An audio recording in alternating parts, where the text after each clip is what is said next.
Are you looking back at your year and finding yourself amazed at all you've made it through? Does the beginning of this year feel like forever ago and a second ago all at once? For us too. We were busy moving into the expanded office area in Jerusalem when the Russian-Ukraine war broke out. Half a dozen of our team immigrated from both Russia and Ukraine years ago and had both friends and family in the war zone. And so helping people trying to flee the situation or forced to stay became front and center of the activities of I Stand with Israel.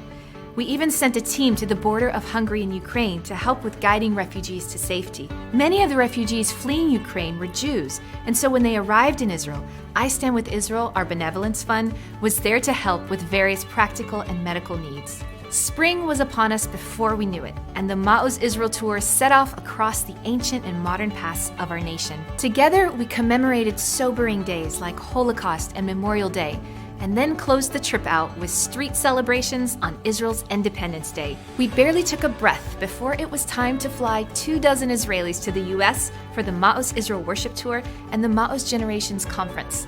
It was the beginning of our fulfilling the call to send the word of the Lord forth from Zion to the nations. The summer also included the Maoz-sponsored Leadership and Sports Camp for Children, in which every child was trained in a variety of sports, mentored in the ways of godly leadership, and given 2 kids' devotionals we just finished translating in Hebrew. Several congregations have even begun using these devotionals as a guide for their Shabbat's kids' classes. Fall welcomed us with fresh deadlines for the all-new Maoz Israel TV show that began airing on Daystar Espanol in November.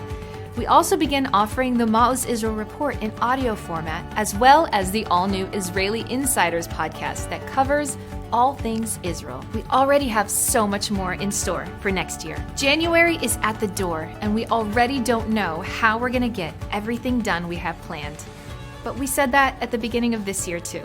And our partners gave of themselves and held our hand from day to day, and here we are saying, wow, look what the Lord has done. So how about it? Want to be a part of the Maoz Israel story of 2023?